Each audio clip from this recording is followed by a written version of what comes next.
សួស្តីអ្នកទាំងអស់គ្នាហើយនេះគឺជាសកម្មភាព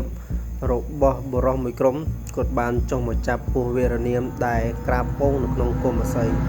រឿងដំបូងឡើយគឺលោកយាយម្នាក់ហើយនឹងចៅប្រុសរបស់គាត់បានមកច្រត់ទំពាំងពីអ្នកចៅនឹងយាយតែកំពុងតែដើររកទំពាំងសុកបែរជាចៅរបស់គាត់ក៏បានប្រទះឃើញពស់វេរនាមមួយក្បាលនេះគឺធំខ្លាំងមែនទែនវាកំពុងតែក្រាបពងនៅក្នុងគុំអាស័យនេះតែម្ដងបងប្អូនដំបូងឡើយគឺក្មេងម្នាក់នោះគឺអត់បានដឹងថានេះគឺជាពងគឺជាពស់ដែលកំពុងតែក្រាបពងនោះទេពេលដែលបានឃើញហើយក៏ក្មេងប្រុសម្នាក់នេះក៏បានរត់មកប្រាប់យាយរបស់គេដើម្បីឲ្យមកមើលប៉ុន្តែវាអត់ហ៊ានក្មេងម្នាក់នោះគឺអត់ហ៊ាននៅចិត្តទេព្រោះខ្លាចពស់វេរនាមនេះខ្លាំងមែនទែនព្រោះជាក្មេង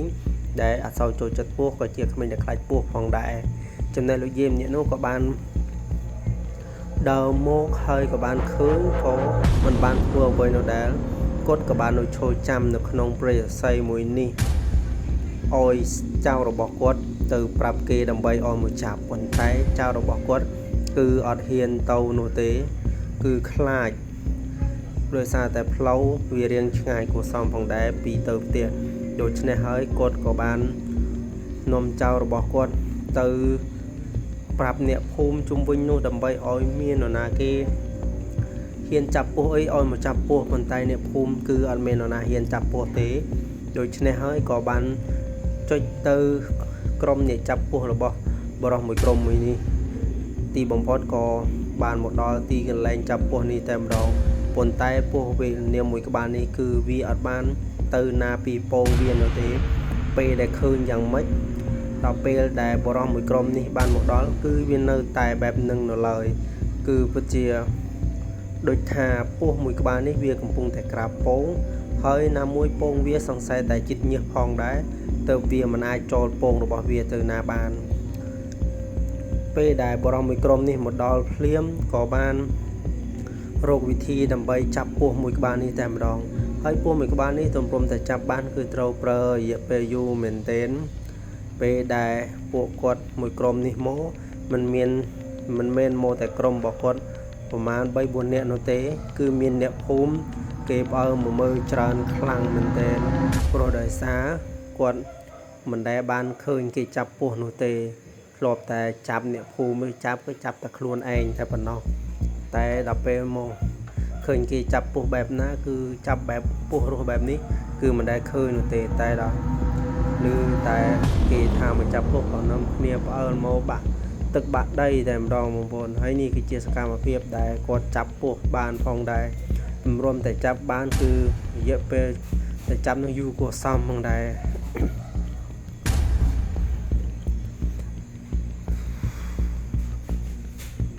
បន្ទាប់ពីចាប់បានមេរបស់វា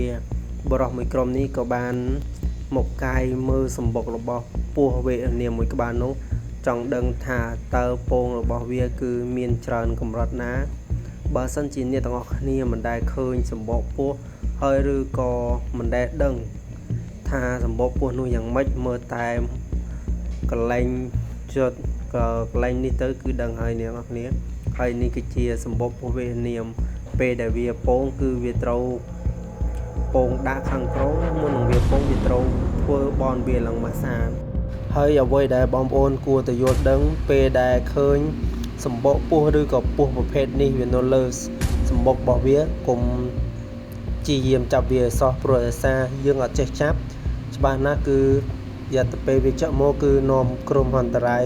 មកដល់យើងជាជាមិនខាននោះទេពឹសរបស់វាគឺខ្លាំងមែនទែនបងប្អូនហើយនេះគឺជាពងរបស់ពស់មួយក្បាលនោះផងដែររូបមិនជាធំប្រមាណទេប៉ុន្តែពងរបស់វាគឺច្រើនខ្លាំងមែនទែនក្នុងចំណោមមេមួយមានពងប៉ុណ្ណឹងចោះទម្រាំតែមានមេរហូតដល់100តើពងច្រើនប៉ុណ្ណាទៅឲ្យតែមានព្រៃរស័យច្រើនគឺប្រភេទវេរនាមនេះគឺចូលចិត្តនៅខ្លាំងមែនទែនតំបន់ដែលមានដើមអាស័យព្រៃឬក៏អាស័យស្រុកមិនថានិយាយរួមទៅទីណាដែលមានរស័យច្រើនគឺប្រភេទពស់នេះគឺចូលចិត្តនៅខ្លាំងមែនទែនព្រោះវាស្រួលនឹងការធ្វើសម្បុកដើម្បីពងរបស់វាផងដែរហើយមេមួយគឺពងច្រើនខ្លាំងមែនទែន បើសិនជាមេចាស់វិញគឺមិនបាច់និយាយតែម្ដងពងវាគឺច្រើនខ្លាំងមែនទែនបើថាមេក្មេងមេខ្ចីឬក៏តពងអីនេះគឺអត់សូវមានពងច្រើននោះទេមានតែប្រភេទមេចាស់ដែលពងច្រើនបងប្អូនធ្វើដោយលោកយាយម្នាក់នេះគឺល្អមែនទែនគាត់មិនបានចាប់ឬក៏វាយខ្លួនឯងនោះទេគាត់ក៏បានទៅប្រាប់គេដើម្បីឲ្យមកចាប់ព្រោះថាគាត់អត់ហ៊ានចាប់ផងណាមួយតែពីអ្នកចៅនឹងយាយតែប៉ុណ្ណោះហើយថ្ងៃដែលគាត់ទៅរោនឹងគឺតំពាំងអត់បានទេច្រត់តំពាំងបាន 2-3 ក៏ប្រទះឃើញពស់នេះភ្លាមក៏មិនហ៊ានរោទៀតដែរព្រោះដោយសារខ្លាចមិនដឹងថាវាមានតែមួយនោះទេប្រហែលជាអាចមានច្រើនតទៅទៀតក៏ថាបានដែរដូចនេះហើយលោកយាយក៏បាននិយាយថាគាត់ក៏សម្រេចចិត្តថាឈប់មករោតំពាំងនៅម្ដុំនេះទៀតហើយព្រោះដោយសារតែមានប្រភេទពស់វៀតណាមនេះនៅតំបន់នេះមិនមែនឃើញមួយហើយអាចតែមានតែមួយក្បាលនោះទេវាអាចនឹងមានច្រើនក្បាលដូចនេះគឺ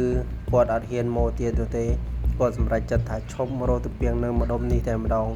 គាត់ក៏ចង់ឃ្លានតំពាំងគឺទៅរោនៅម្ដុំផ្សេងព្រោះដោយសារពេលដែលគាត់ឃើញហើយគាត់ខ្លាចពស់គាត់ថាបើសិនជាឃើញខ្មោចឃើញអីគាត់អត់ខ្លាចទេតែដល់ពេលខ្លាចគាត់ខ្លាចប្រភេទសត្វពស់នេះទៅវិញគឺថាវេទនាខ្មោចខ្លាចបានត្រឹមតែខ្លាចតែប៉ុណ្ណោះប៉ុន្តែពស់នេះតែខ្លាចហើយបើថាវាចឹកចំយើងហើយដឹងតែយើងស្លាប់ហើយ